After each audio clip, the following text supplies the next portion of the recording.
नमस्कार, प्रणाम। बहुत बहुत वंदन सभी को। जैसा कि भैया का सुझाव था कि आप लोग भी प्रश्न पूछें तो वन वे ट्रैफिक नहीं रहेगा, उधर से भी प्रश्न आएंगे, इधर उत्तर जाएंगे तो कम्युनिकेशन अच्छी तरीके से हो पाएगा। तो भैया एक प्रश्न आया है कि नाम जप के बारे में बताइए।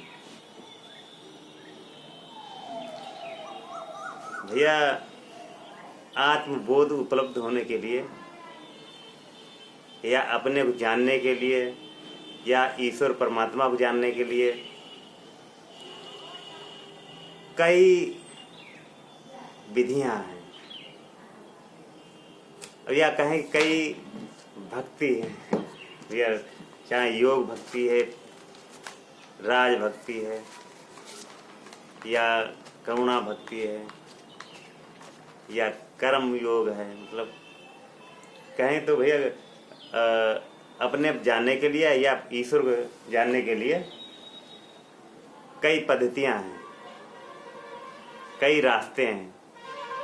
तो उनमें से एक रास्ता नाम जप का भी है। और संसार में जितने लोग हैं, ईश्वर ने सबको अलग ही बनाया है। उनकी पहचान, उनकी पसंद नापसंद, उनका रहन सहन सब कुछ अलग होता है। दो एक जैसे इंसान देखने में तो एक जैसे हो सकते हैं, मगर उनके गुणों का अंतर धरती आसमान के बराबर होगा। वो क्या पसंद करेंगे, क्या नहीं करेंगे, तो उसके स्वभाव पर निर्भर करता है। ऐसे भक्ति योग या योगों में भी कुछ लोगों को कुछ विधियां पसंद होंगी, कुछ लोगों को कुछ और विधियां पसंद होंगी। तो उसके स्वभाव पर निर्भर करता है कि किस विधि से वो अपने आप को जान ले, उपलब्ध हो और प्रकृति, ब्रह्मांड, ईश्वर सबको जान पाए। तो उसी में ये नाम जप भी है एक विधि। नाम जप से भी भैया कहा जाता है, हमारे चौपाई भी है कि उल्टा नाम जपा जग जाना, वाल्मीकि भय ब्रह्म समाना। उल्टा नाम ही जप कर वो ब्रह्म को प्राप्त हुए। तो कहीं कहीं हमारी त्वरा इतनी हो कि कोई भी विधि हो हम उससे उपलब्ध हो जाएंगे। वो हमारे स्वभाव से अगर मैच खाने लगे तो हमारे भैया ये विचार, और आपके भैया विचार नाम जप पर क्या है? जैसा सभी को नमस्ते। कुछ वर्षों से हमारी आवाज दबी हुई है, इसके लिए क्षमा करेंगे।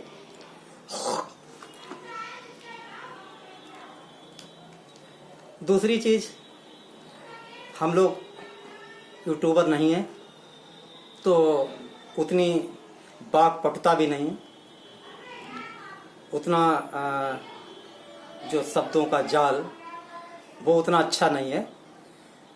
तो हम लोगों की थोड़ी सी भाषा बिल्कुल सामान्य हो सकती है, सामान्य से भी गई गुजरी हो सकती है, उसे आप अन्यथा ना लें। और हाँ, एक बात निश्चित है, हम लोग जो कहेंगे या बताएंगे वो आपको थोड़ा सा शास्त्रों से भिन्न मिलेगा।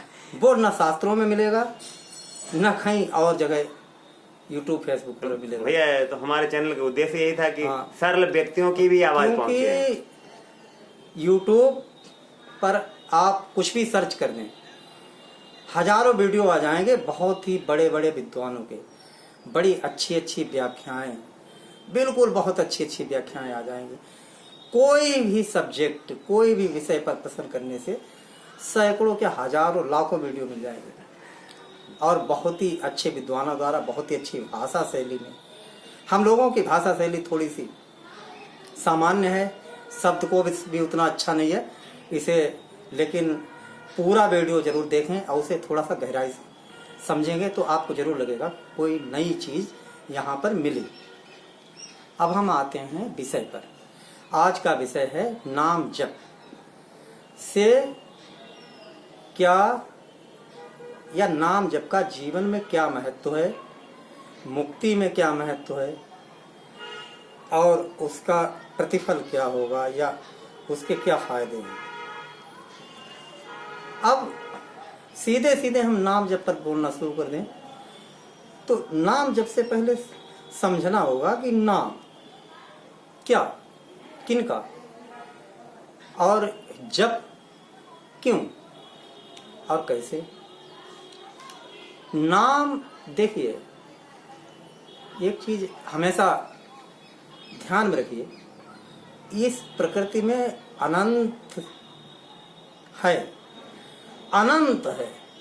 हम सभी के बारे में ना जान सकते हैं और ना ही सभी से जुड़ सकते हैं, ना सभी को प्राप्त कर सकते हैं।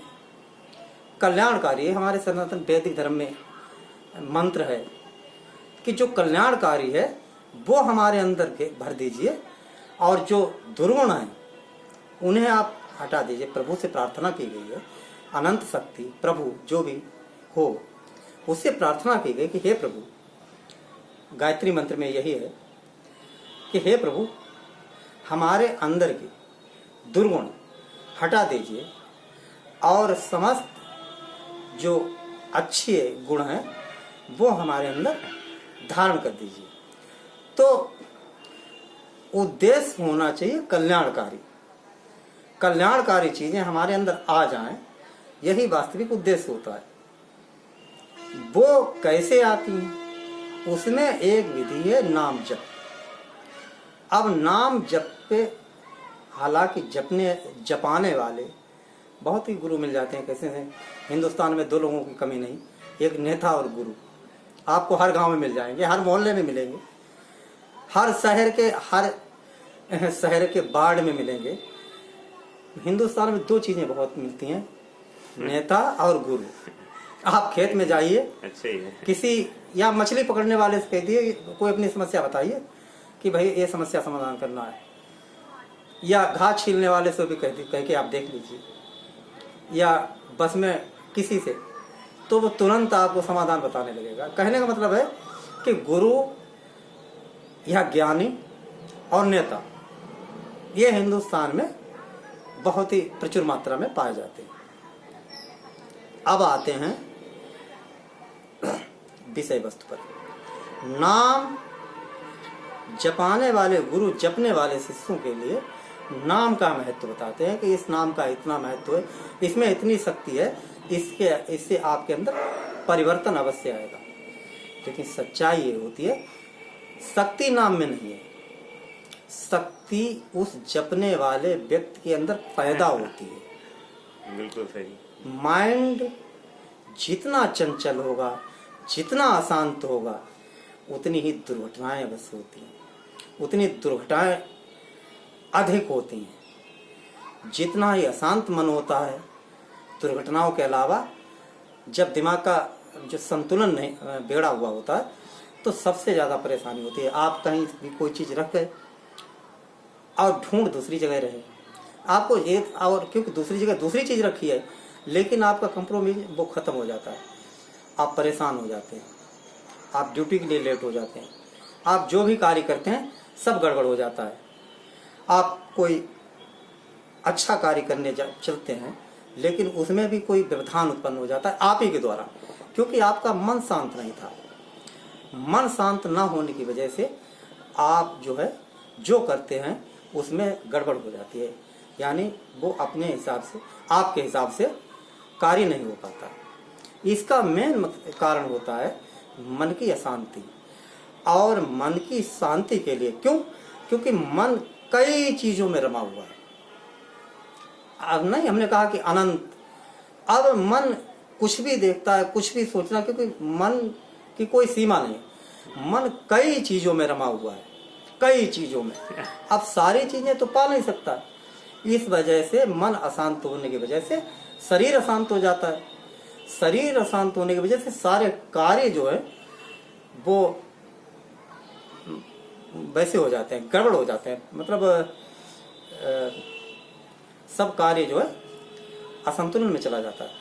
अब एक नई तरकीब खोजी गई हमारे ऋषि मुनियों के द्वारा कि क्यों ना एक ऐसी विधि विकसित की जाए जिससे मन चारों तरफ से हटके किसी एक पार्टिकुलर केंद्र बिंदु पे लग जाए। बहुत अच्छा। इसी से इस नाम का प्रादुर्भाव हुआ, नाम जप का। वो नाम जप आप राम राम कह सकते हैं, गायत्री मंत्र जप सकते हैं, मतलब कुछ भी हो सकता है, कोई भी नाम हो सकता है, कोई ही नाम स्मरण कोई भी नाम होता है। बात है उसे जपने की। अब वो जपेगा कैसे? भाई बैठेगा, उसे विधि बताई जाएगी कि देखिए आप एकांत चुनिए, ठीक है। अब आप क्योंकि लोगों के साथ बैठेंगे तो जरूर अपनी कहीं राजनीति की, और राजनीति में क्या करते हो भाई? लोगों से बैठ के अपनी उपलब्धियां गिनाते हो, दूसरे की बुराइयां, मैंने ये किया, मैंने वो किया, मैं वहां गया तो मैंने ये कार्य कर दिया, वहां गया वो कार्य कर दिया, तमाम कार्य किए। पहले अपने कार्य गिनाते हो, परिवार के लिए हमने ये जमीन खरीदी, वो प्लाट खरीदा, फलाना ठिकाना, ये सब अपनी तारीफें। या फिर दूसरे की बुराई, वो वैसा है, वो वैसा है, उसमें इतने गुण, उसमें इसमें, उसने ये किया, उसने वो, मतलब दो के अलावा कोई तीसरा काम होता ही नहीं। अब अपनी सेखी बगाड़ना और दूसरे के दोस्त ढूंढना, बस दुख का कारण। बस लोगों के साथ मिलकर ये काम करते रहते। अब कोई गुरु आपको कहेगा कि आपको एकांत चुनना है, पहली सीढ़ी हो गई।